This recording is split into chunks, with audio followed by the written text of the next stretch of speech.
On the night of June 6, 1944, paratroopers of the 101st Airborne Division descended into the dark skies over Normandy as part of Operation Neptune, the airborne element of D-Day.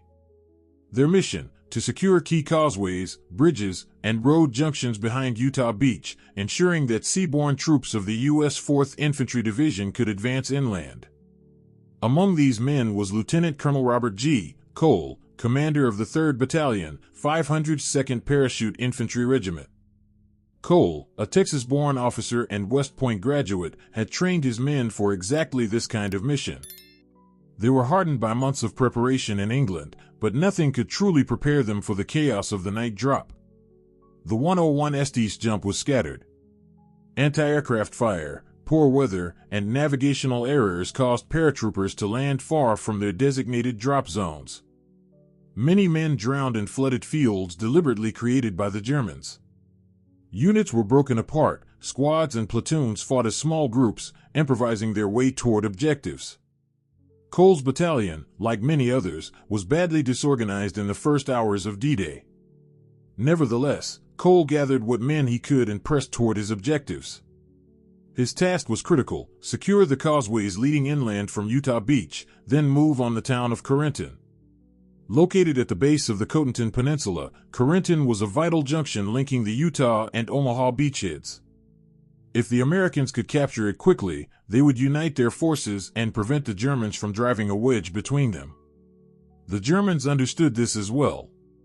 Corentin was held by elements of the 6th Fallschirmjäger Regiment, German paratroopers, reinforced by units of the 91st Luftland Division and SS Panzergrenadiers.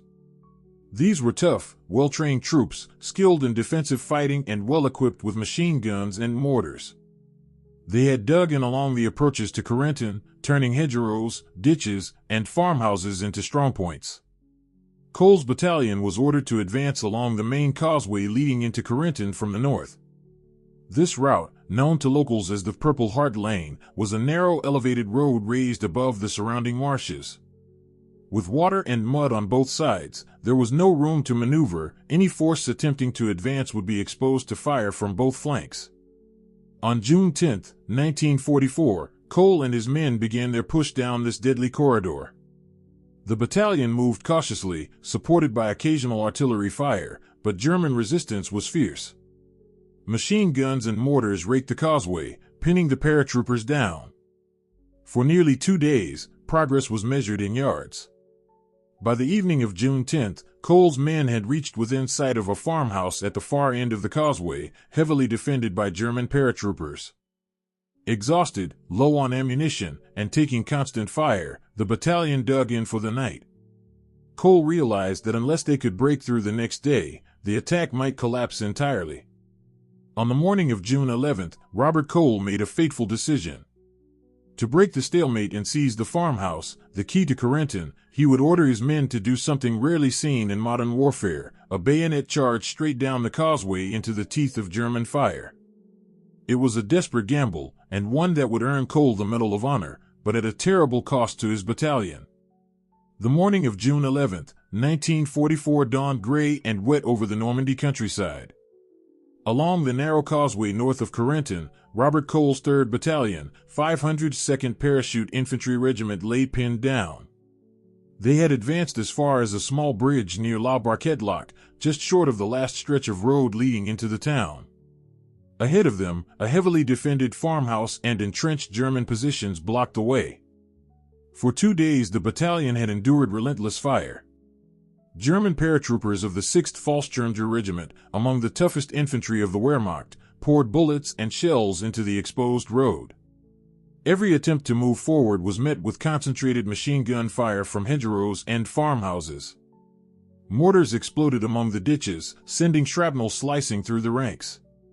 Cole's men had dug shallow foxholes along the embankments of the causeway, pressed low in the mud. Many had not eaten a hot meal in days. Ammunition was running short. The dead and wounded lay scattered along the road, grim reminders of the cost already paid. The men were exhausted, some near breaking. But the mission, to seize Corentin and link the beachheads, could not wait. Cole knew that artillery alone would not dislodge the defenders.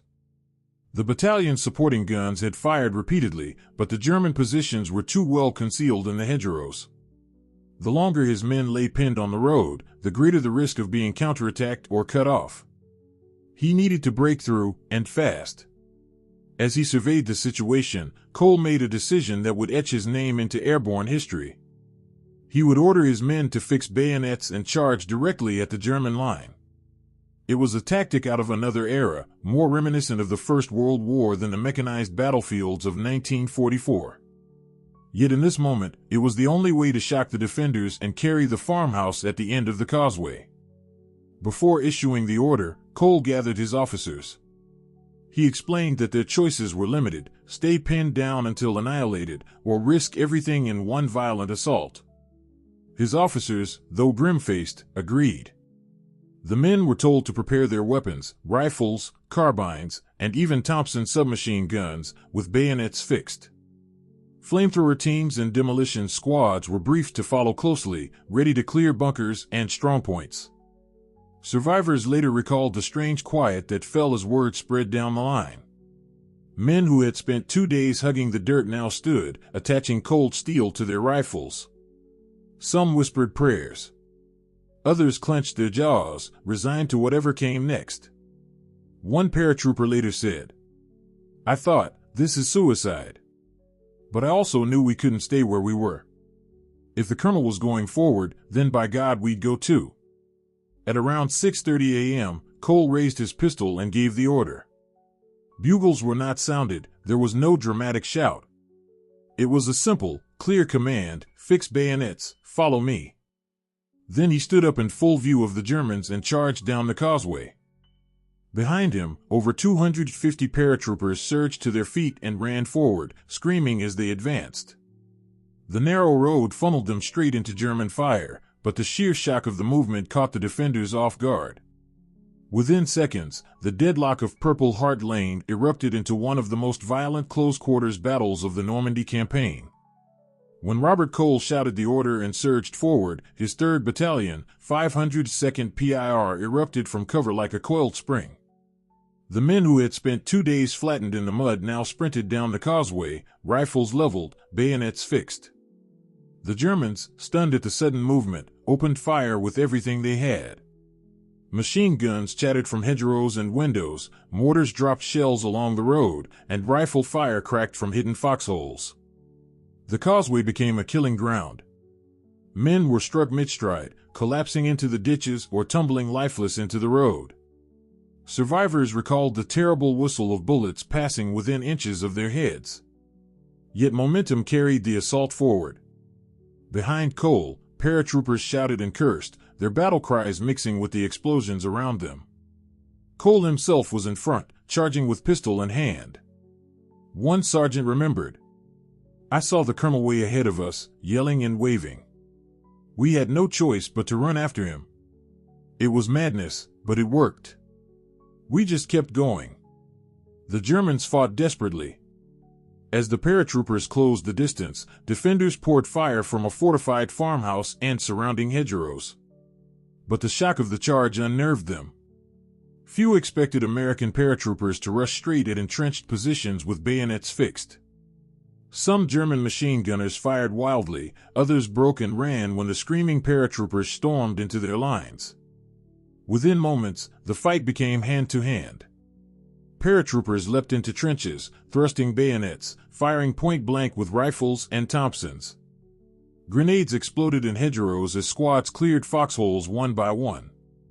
Flamethrower teams moved in, belching fire into bunkers, while demolition charges reduced fortified positions to rubble. The air filled with smoke, screams, and the metallic clash of brutal close combat. At the center of it all stood the farmhouse anchoring the German line. Cole and his men stormed it with ferocity. Grenades smashed through windows, riflemen kicked in doors and fought room by room. Within minutes, the building was cleared, the surviving Germans either dead or captured. This breakthrough collapsed the entire defensive line. By the time the shooting subsided, the causeway was littered with bodies.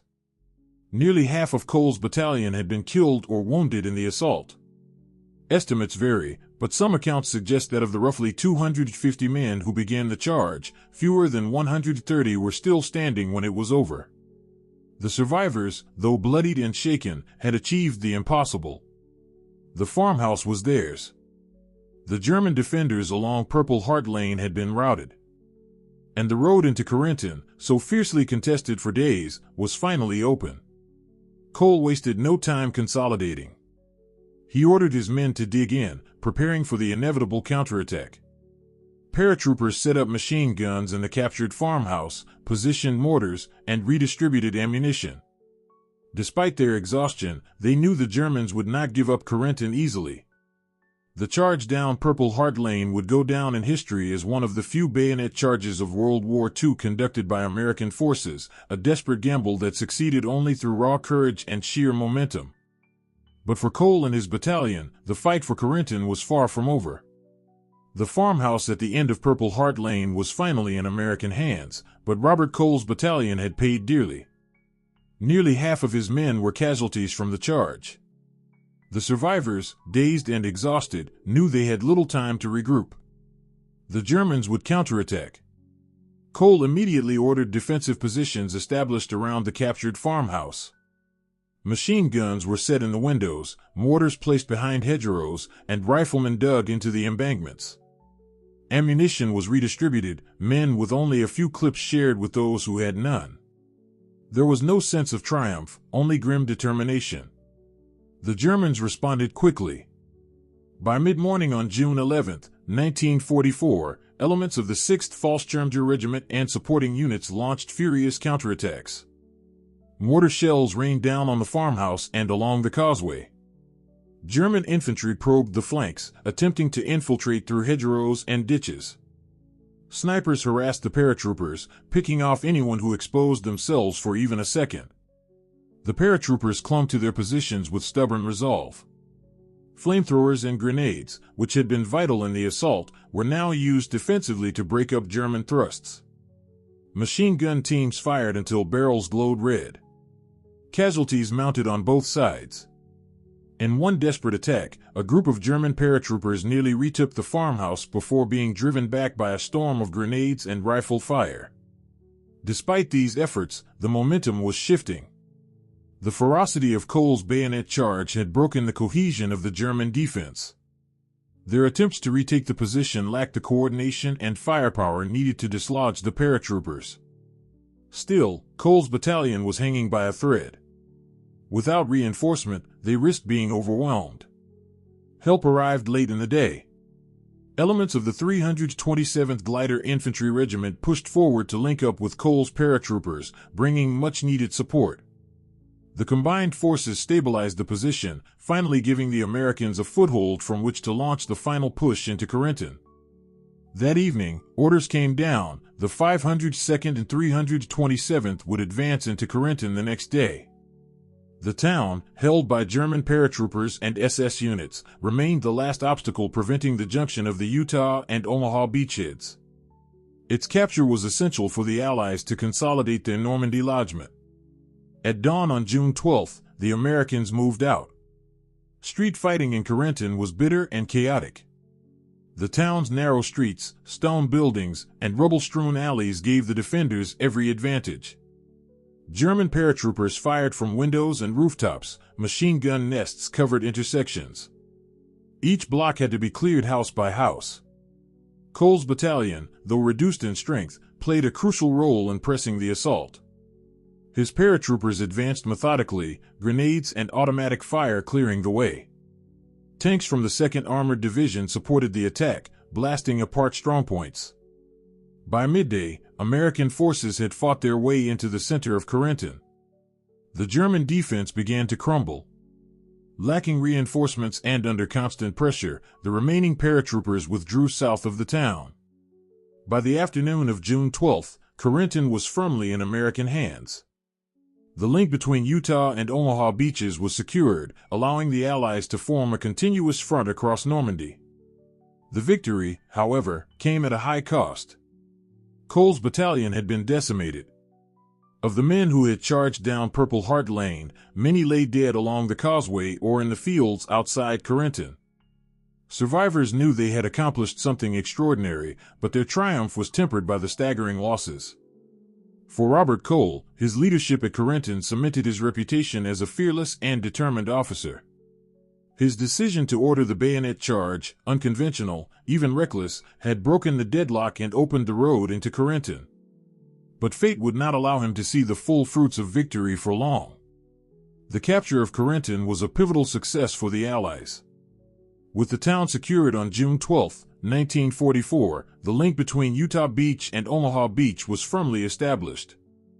American forces now had a continuous front across Normandy, preventing the Germans from splitting the beachheads and allowing the Allies to build momentum inland. For the men of the 101st Airborne Division, especially Cole's 3rd Battalion, 502nd PIR, the victory carried a heavy price. Their casualty lists were staggering. Entire companies had been reduced to a fraction of their original strength. The causeway north of Corentin, forever known as Purple Heart Lane, was littered with the dead and wounded, a testament to the brutal cost of the bayonet charge. In the weeks following the battle, stories of Cole's leadership spread rapidly. Fellow officers and enlisted men spoke of how he had personally led the charge, standing up under withering fire, pistol in hand, urging his men forward when all instinct told them to stay down. Survivors credited him with saving the battalion from annihilation and breaking the German line when no other option remained. The U.S. Army took notice. On September 18, 1944, Robert Cole was officially awarded the Medal of Honor, the nation's highest decoration for valor. The citation described his conspicuous gallantry and intrepidity in personally leading the charge that captured the farmhouse and enabled the advance into Corentin. Few awards of the war were more richly earned. Tragically, Cole did not live to receive it. Just one day before the Medal of Honor was approved, on September 18, 1944, he was killed in action during Operation Market Garden in Holland.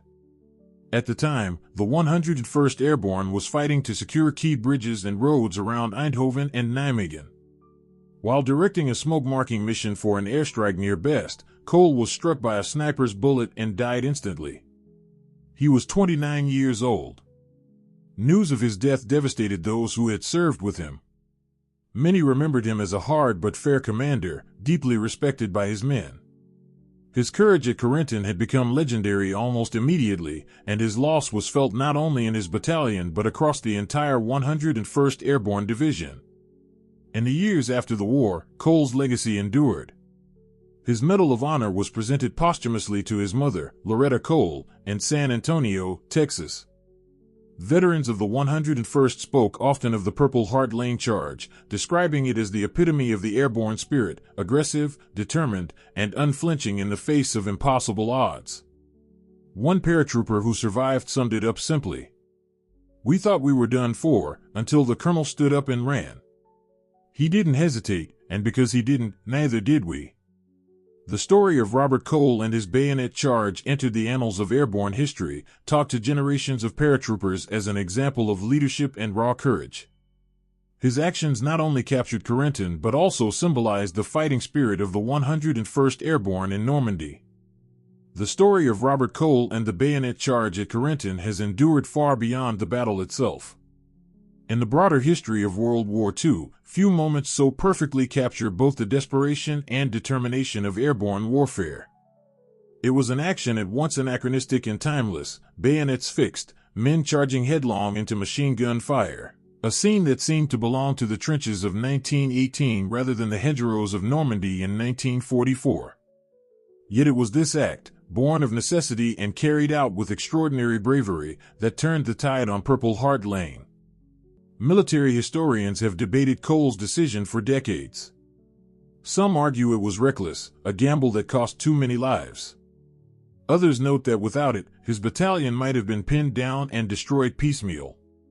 What is beyond dispute is that the charge succeeded where conventional tactics had failed. By sheer willpower and shock effect, Cole's paratroopers shattered the German defenses and opened the road into Corentin. The charge also revealed something fundamental about airborne troops.